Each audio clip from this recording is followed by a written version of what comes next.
Well, another coup in a francophone country. Underlined. Now, whether this has anything to do with France, I'm sure that analysts will be able to intervene once more, because some people have said, oh, the coup that we've witnessed in francophone countries have been as a result of resistance to France in Burkina Faso, in Mali, in Niger, and now we see Gabon, even though Gabon is not in West Africa, so we might not get to hear ECOWAS on this. But you have to ask what exactly the problem is with some African leaders. You know, why is it that they cannot see beyond their noses? Now, Mr. Ali Bongo, from what we understand, had suffered a stroke some time back, and he was even asked to step aside as a result of his poor health. But he refused. He's held on to power. I think a number of people were hoping that perhaps with the elections, they will be able to maybe ease him out. After all, you know, he's been there a while. This will be his 14th or 15th year now. He's been there since 2009.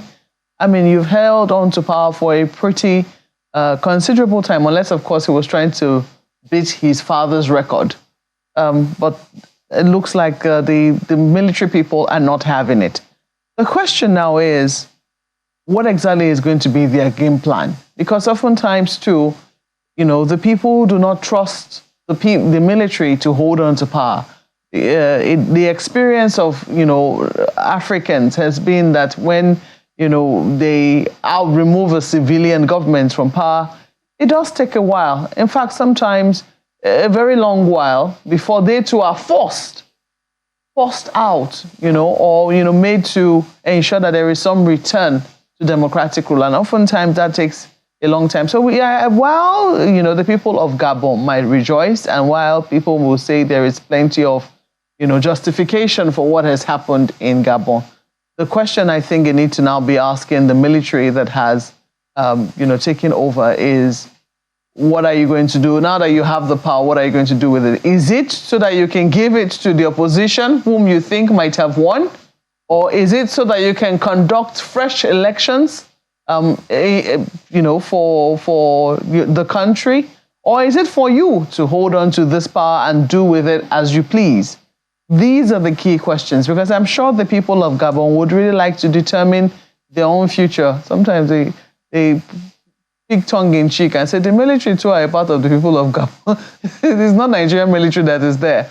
But we do know that people oftentimes prefer a civilian government, you know, or ruling, I don't want to say ruling over them. After all, they'll say, oh, Mabongo and Libongo. What? They are just rulers.